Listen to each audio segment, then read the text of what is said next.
Culture is who we are and what we do in our daily basis, and culture normally starts at home. So my journey started with my parents. They were the ones that taught me oral stories of the Maya guardian spirits, about medicinal plants.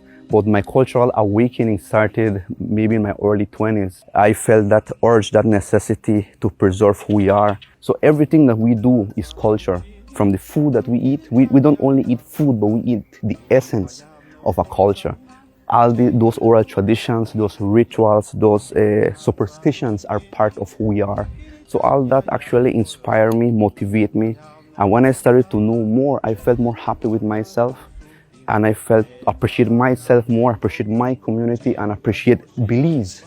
Because that's when you realize that 𝗔𝗱𝘆 is very rich in culture. And Elijio Panti, for me, is an inspiration. Elijio Panti chose a path of being who he is, practicing his spirituality, not worrying of what other people have to say. And he did it in his best way possible and left a legacy for a future generation, including myself, to look at him and say, you know, that's what we want to be in the future. Not like him, but following his footsteps in preserving the Mayan knowledge and traditions. I have to say that I feel surprised, I feel happy, and it feels good when people appreciate what you have been doing. And many times, sometimes we do it behind the scenes, not every time we are in front.